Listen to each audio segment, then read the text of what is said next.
Shalom, puji Tuhan Bapak Ibu Saudara yang dikasihi Tuhan. Renungan firman Tuhan hari ini adalah tentang menjadi kuat. Kita akan baca dari 2 Timotius 2 ayat yang pertama. Sebab itu hai anakku, jadilah kuat oleh kasih karunia dalam Kristus Yesus.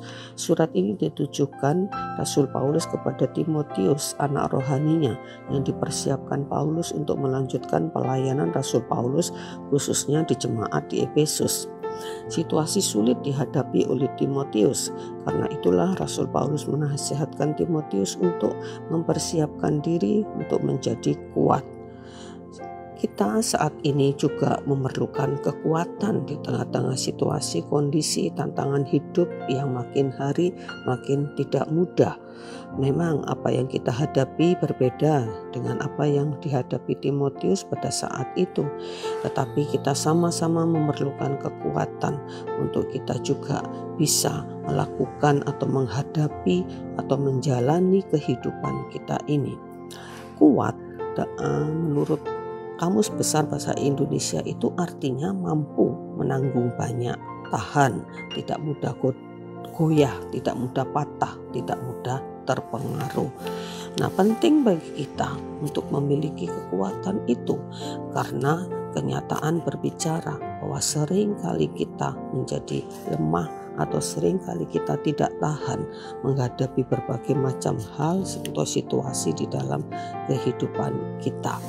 Kita perlu menjadi kuat ya, untuk menghadapi godaan keinginan akan harta, kekayaan, keinginan untuk menjadi sombong, keinginan untuk menjadi orang yang terpandang sehingga kita jatuh dalam dosa kesombongan. Kita perlu kekuatan juga untuk menghadapi kesulitan, penderitaan dalam dunia ini. Kita perlu memiliki kekuatan untuk kita menjadi orang yang melakukan kehendak Tuhan, untuk kita bisa menjadi berkat bagi orang lain. Ada banyak hal di mana kita perlu untuk menjadi kuat. Dan bagaimana kita bisa menjadi kuat?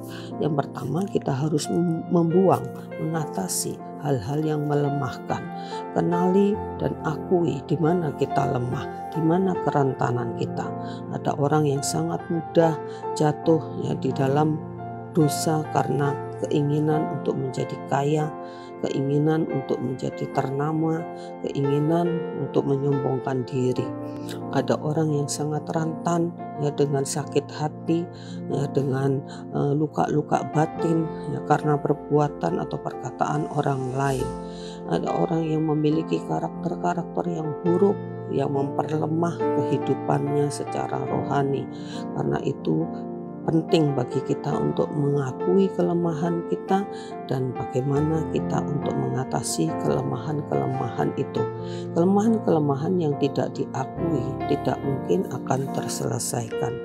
Kemudian setelah kita mengakui dan menyadari di mana kita lemah, maka mari kita memandang sebagaimana Allah memandang kita.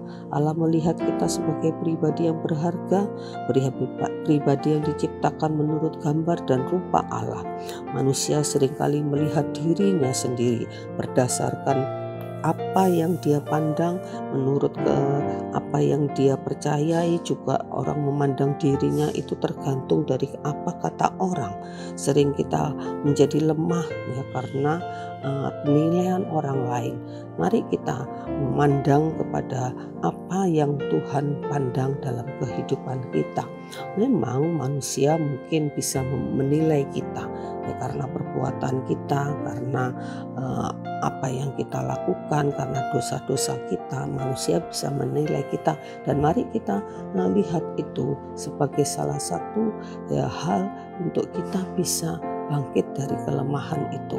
Ya, kalau ada orang yang menasehati, mengkritik kita, jadikan itu sebagai alat untuk bagaimana kita bisa berubah menjadi lebih baik. Kemudian kita harus memandang kita sebagai mana Allah memandang kita, bahwa kita bisa menjadi orang yang baik, kita bisa menjadi orang yang kuat, dan kita percaya kasih karunia Tuhan akan menolong kita, memberikan kepada kita kemampuan. Seperti ayat yang kita baca tadi, jadilah kuat oleh kasih karunia Tuhan. Kemampuan kita sangat terbatas, tetapi kita percaya kita punya sumber kekuatan, yaitu Tuhan yang tidak terbatas.